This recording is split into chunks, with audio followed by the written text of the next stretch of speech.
Every 4 years, the bookmakers do the same thing. They line up the giants, the defending champions, the billion-dollar squads, the teams worth more than some of the countries they're playing against, and they tell you, with total confidence, exactly how it's all going to end. And every 4 years, somebody who was never supposed to be in the room walks onto the pitch and tears that prediction to pieces.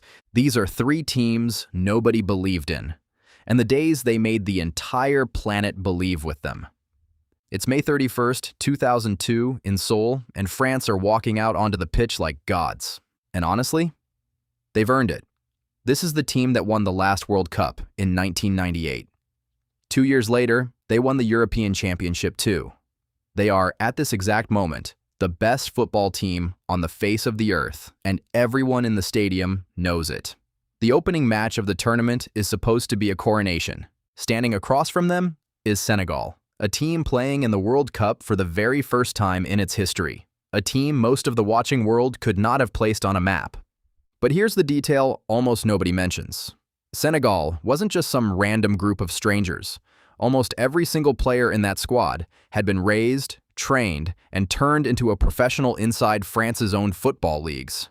France was about to be beaten by players that France itself had built, a former colony on its debut, using the colonizers' own academies against it. There's one problem for France, though.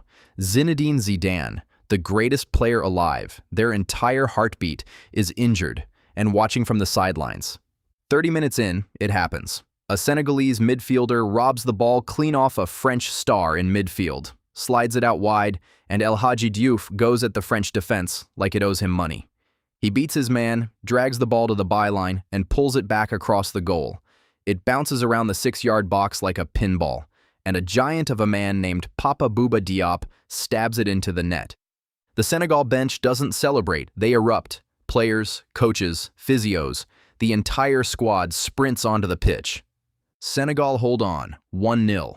The reigning world champions have been beaten on day one by a team playing its first ever match at a World Cup, and it somehow gets worse for France, because they don't lose that game and bounce back. They go on to draw the next one, lose the one after, and crash out of the tournament in the group stage as defending champions, without scoring a single goal in the entire World Cup. Not one. Senegal, meanwhile, kept going.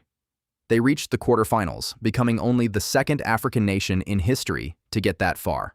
And that giant who scored the goal that started it all, Papa Bouba Diop? In England, they nicknamed him the Wardrobe because of his size. He passed away in 2020 at just 42. But for one country, for one afternoon, he made the impossible look easy. Now, if you think 2002 was unlikely, rewind another 36 years. It's the 1966 World Cup in England, and there is a team in the tournament that the bookmakers have priced at 1,000 to 1. Not 100, 1,000. North Korea. And before they even kick a ball, they're a diplomatic nightmare. Britain doesn't formally recognize North Korea as a country, so there's a genuine standoff over whether the team's flag can fly and whether their anthem can be played. The compromise the organizers landed on? No national anthems would be played at the tournament at all, except for the host nation. An entire World Cup, anthems quietly switched off, just to avoid one awkward team. They open against the Soviet Union and get demolished, 3-0. And here's a detail I love.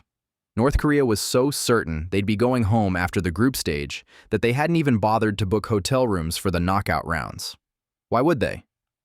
Then comes the last group game, Italy, two-time world champions. And remember, this is 1966, before substitutions were allowed in football. So when an Italian player goes down injured, Italy can't replace him. They have to play most of the match with 10 men against the fittest, fastest, most relentless team in the tournament.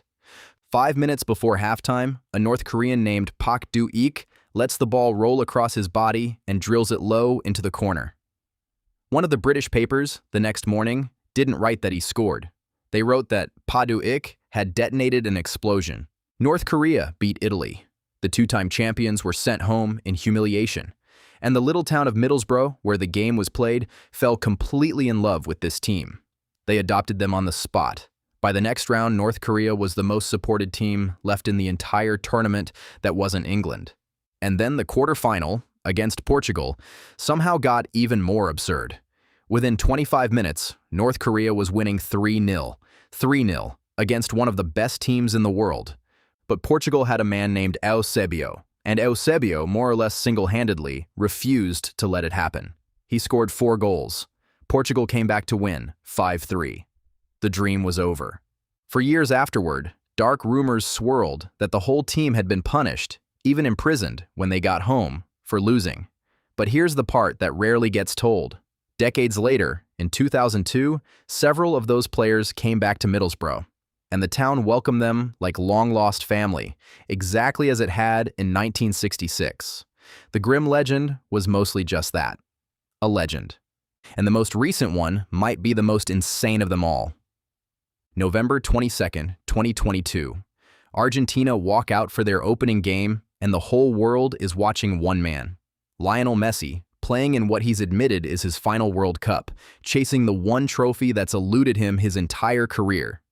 Argentina haven't lost a match in 36 games, a streak stretching back 3 years. They are one of the favorites to win the whole thing. Their opponent? Saudi Arabia, ranked 51st in the world. The odds on a Saudi win were 18-1, the longest odds the bookmakers had on any match at the tournament. 10 minutes in, Messi scores a penalty. Done, right? Then Argentina score again. Offside, they score again. Offside, and again. Offside. 3 goals, all chalked off, because Saudi Arabia's French coach, Hervé Renard, had told his defenders to push up in a suicidally high line and spring the offside trap over and over. They were inches from disaster every single time, and every single time it held. Then, halftime. And this is where it turns. Renard gives a speech in that dressing room that his own players later said reduced grown men to tears. And here's the thing about this guy. Most people watching had no idea who he was. This is a coach who, years earlier, had been sacked by Cambridge United, a 4th-tier English club. The same man is also the only coach in history to win the Africa Cup of Nations with 2 completely different countries. Saudi Arabia come out for the second half transformed. First, Saleh Al-Shairi slides one into the far corner. Then, Salem Al-Dawsari gets the ball on the edge of the box, spins past 2 Argentine defenders, and curls a shot into the top corner, past Emiliano Martinez, the goalkeeper, who would go on to be named the best at the entire tournament. 2-1, Saudi Arabia. And now, the stat that makes this almost impossible to believe. Saudi Arabia had 3 shots in the entire match. 2 of them were on target. Both of them went in. Argentina had the ball, the chances, the superstars, and lost to a team that barely touched their goal. Back home, the King of Saudi Arabia declared the next day a national holiday. But here's the bookend nobody saw coming. Argentina didn't fall apart after that loss. They picked themselves up, won every game that mattered, and went on to win the entire World Cup, which means Argentina became only the 2nd team in history to lose their opening match and still lift the trophy. And the only team to beat the eventual champions, that whole tournament, Saudi Arabia, ranked 51st in the world. So here's what all 3 have in common. The rankings, the prize money, the superstars, the decades of history. For 90 minutes on this one stage, none of it is guaranteed to mean anything. That's the entire reason the World Cup hits different from every other tournament on Earth. It is the one place where a team nobody can find on a map gets to look the best players alive in the eye and say, not today. And here's the part that should make the hair on your arms stand up. This World Cup is the biggest one ever played. More teams, more games, more nobodies who were never supposed to be there than any tournament in history. Which means, mathematically, it's about to happen again. Some team you've barely heard of is going to walk onto that pitch and humiliate a giant. You just don't know who yet.